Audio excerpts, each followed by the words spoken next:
வணக்கம். மூன் செய்திகளுக்காக உண்ணாமலை சம்பந்தம். இன்றைய முதன்மை செய்திகள்.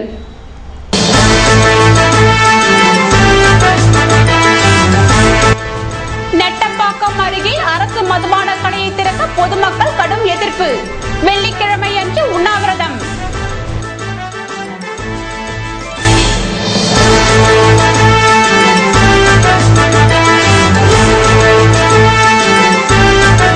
முத்தியால்பேட்டை ஆரம்ப சுகாதார நிலையத்திற்கு தொலைபேசியில் வெடிகுண்டு மிரட்டல். போலீசாரின் அதிரடி சோதனையால் பரபரப்பு.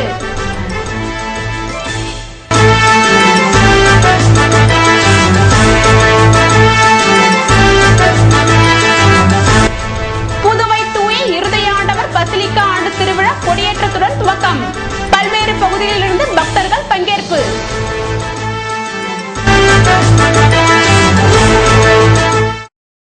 இனி விரிவான செய்திகள். நெட்டப்பாக்கம் அருகே அரசு மதுபான கடையை திறக்க எதிர்ப்பு தெரிவித்து பொதுமக்கள் உண்ணாவிரத போராட்டத்தில் ஈடுபட்டனர். நெட்டப்பாக்கம் அடுத்த சூரமங்கலம் 4 முனை சந்திப்பில் அரசு சார்பில் பேசிக் மதுபான கடை நேற்று திறக்கப்பட்டது.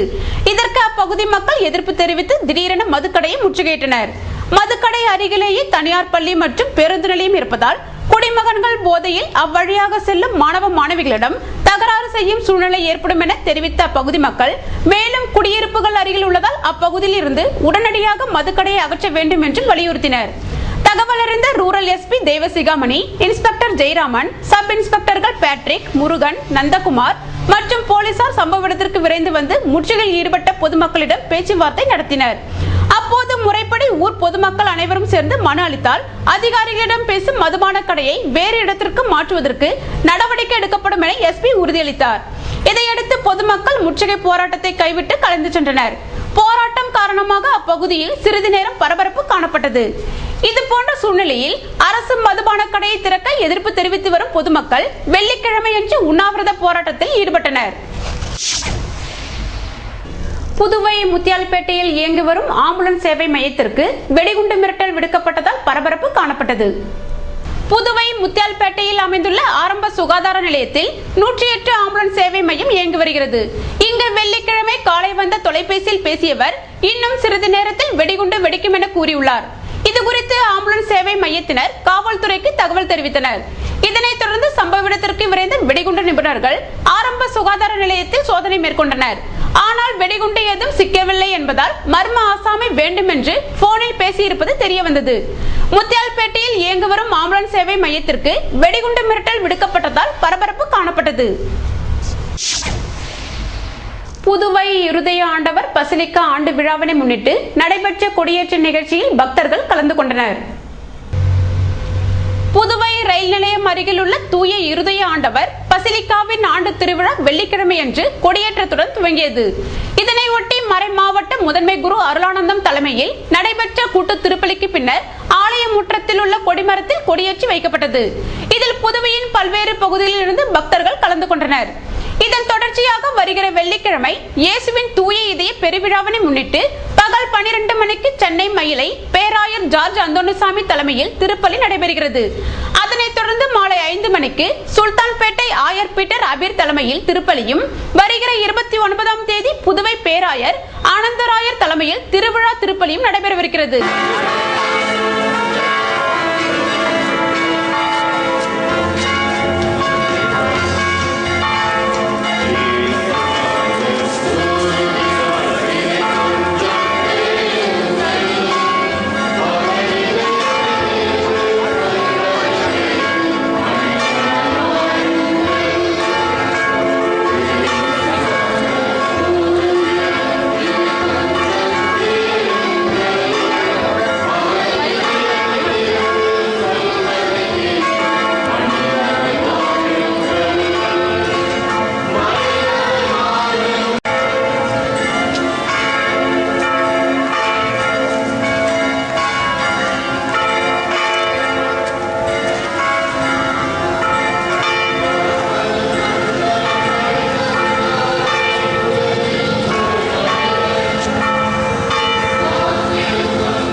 புதுவையில் சின்ன சுப்ராய பிள்ளை நினைவு நாளை முன்னிட்டு பயனாளிகளுக்கு புத்தாடைகள் வழங்கப்பட்டன.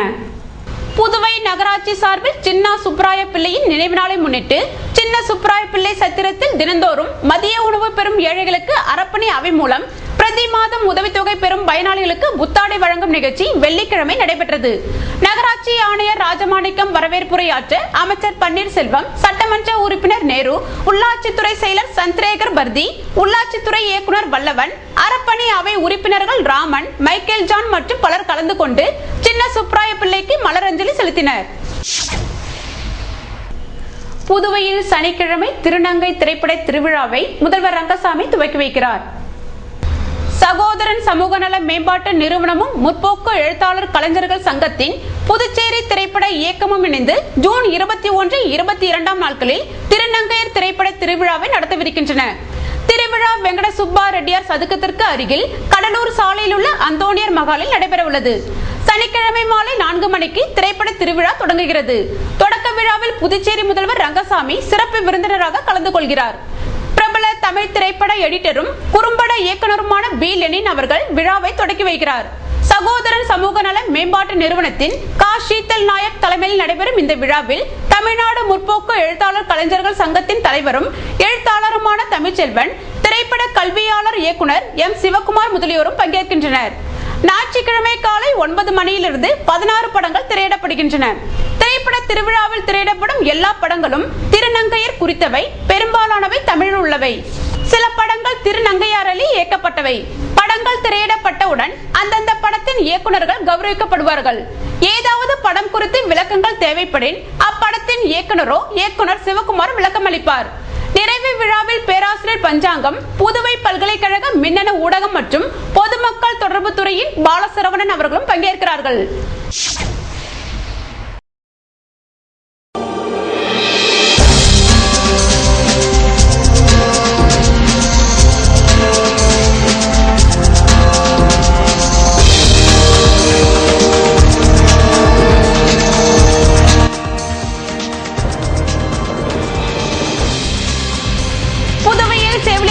கருத்தரங்கம்.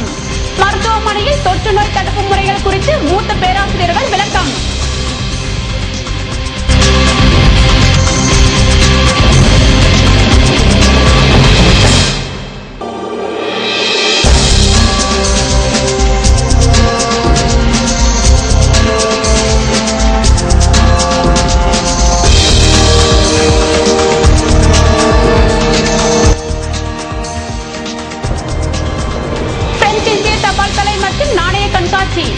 ரோஸ்மா திருமண நிலையத்தில் நடைபெற்ற துவக்க நிகழ்ச்சியில் சிறப்பானவர்களுக்கு பரிசளிப்பு. விவரம் விளம்பர இடைவெளிக்கு பிறகு.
செய்திகள் தொடர்கின்றன. இலவச கட்டாய கல்வி உரிமை சட்டத்தை உடனே நடைமுறைப்படுத்த வேண்டும் என வலியுறுத்தி விடுதலை சிறுத்தைகள் கட்சியினர் ஆர்ப்பாட்டத்தில் ஈடுபட்டனர். நடைமுறையில் உள்ள சமச்சீர் கல்வி திட்டத்தை முழுமையாக செயல்படுத்த வேண்டும். தனியார் கல்வி நிறுவனத்தில் 25% இடஒதுக்கீட்டை நடப்பாண்டிலேயே நடைமுறைப்படுத்த வேண்டும். தனியார் கல்வி நிறுவனங்களில் கல்வி கட்டணத்தை நெறிப்படுத்த வேண்டும். CBSE கல்வி திட்டத்தை நிறுத்த வேண்டும் என்பது உட்பட பல்வேறு கோரிக்கையை வலியுறுத்தி முற்போக்கு மாணவர் கழகத்தினர் வெள்ளிக்கிழமையன்று கல்வித்துறை வளாகம் எதிரில் ஆர்ப்பாட்டத்தில் ஈடுபட்டனர். செழியன் தலைமை தாங்க பாவனன், பொதினி வளவன், அமுதவன், இளவரசன், கபிலன், சுடர்வாளன் ஆகியோர் கண்டன உரையாற்றினர். இதில் விடுதலை சிறுத்தைகள் கட்சி நிர்வாகிகள் மற்றும் தொண்டர்கள் கலந்து கொண்டனர்.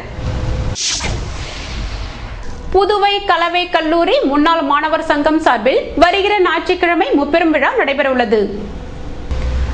138ஆம் ஆண்டு காலமாக பழம்பெரும் கல்வி நிறுவனமாக திகழும் கலவை கல்லூரியின் முன்னாள் மாணவர்கள் சங்கத்தின் சார்பாக முப்பெரும் விழா ஞாயிற்றுக்கிழமை மாலை 5 மணி அளவில் கலவை கல்லூரி வளாகத்தில் நடைபெறுகிறது. முன்னாள் மாணவர் சங்கத்தின் செயற்குழு உறுப்பினர் சண்முக கார்த்திக் வரவேற்புரை வழங்குகிறார். அமைப்பின் தலைவர் முகுந்தன் துவக்க உரை ஆற்றுகிறார். அமைப்பின் செயலாளரும் தேசிய விருதாளருமான ஆதவன் நோக்க உரை ஆற்றுகிறார்.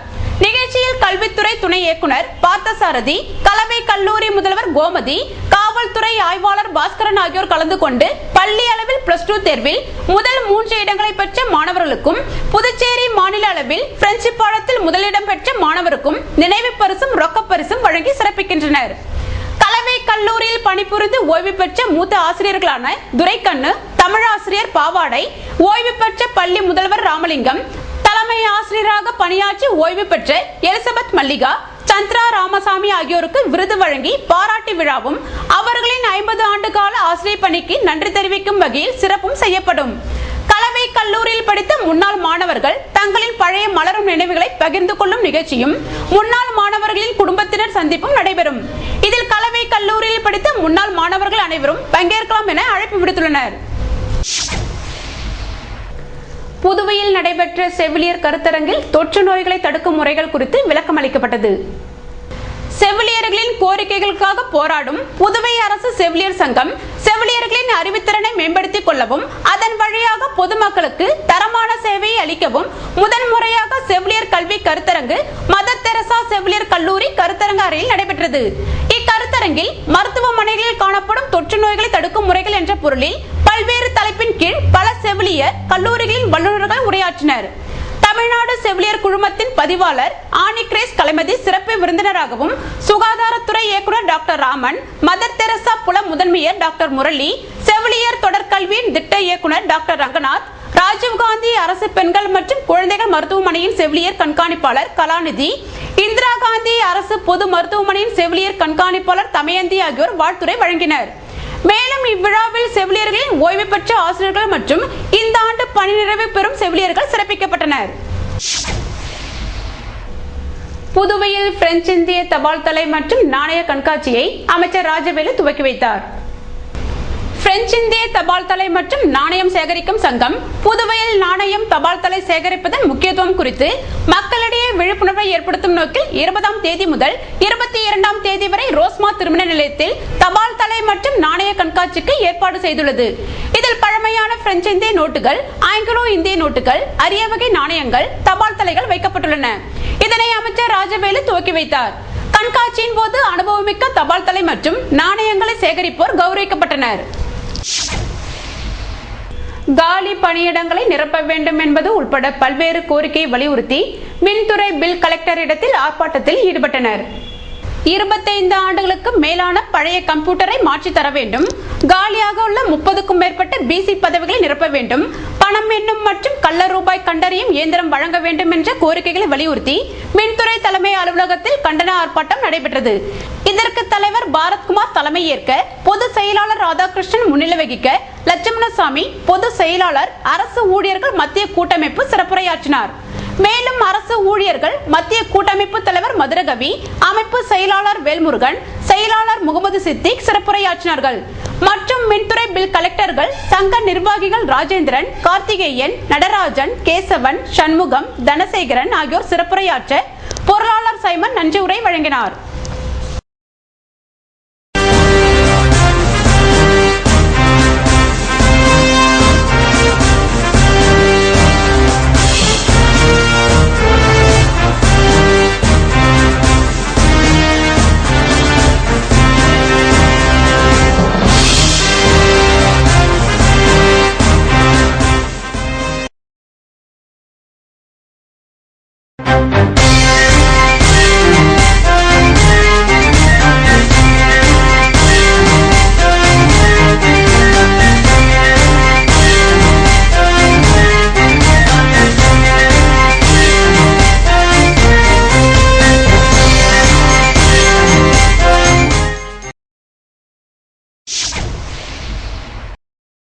இன்றைய தங்கம் வெள்ளி விலை விபரம் வழங்குவோர் ஏவிஆர் ஸ்வர்ண மஹாலின் நவீன மங்கையின் நவநாகரீக நகைகள்.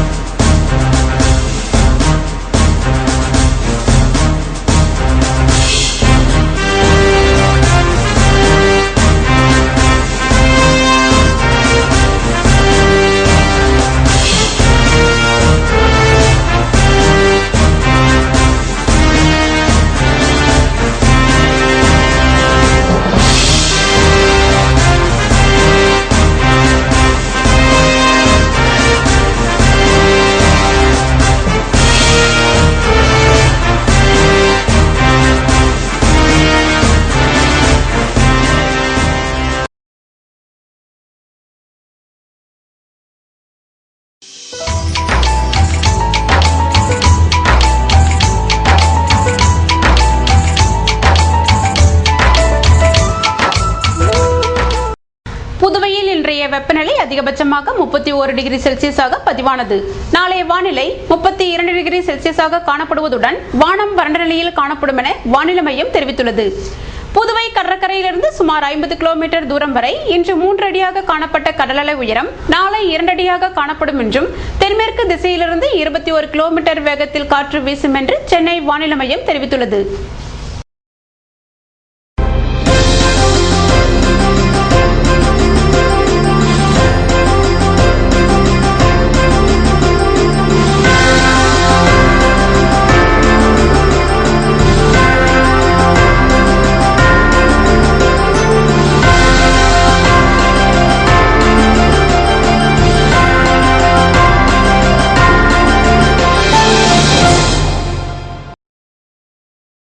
மீண்டும் இன்றைய முதன்மை செய்திகள்.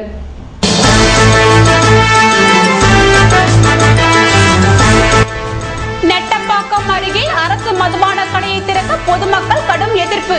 வெள்ளிக்கிழமை அன்று உண்ணாவிரதம்.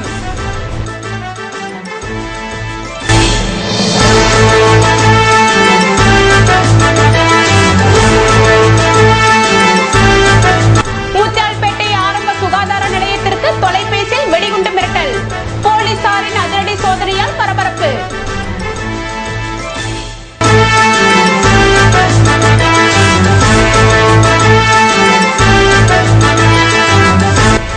புதுவை தூய இருதய ஆண்டவர் பசிலிக்கா ஆண்டு திருவிழா கொடியேற்றத்துடன் துவக்கம். பல்வேறு பகுதிகளிலிருந்து பக்தர்கள் பங்கேற்பு.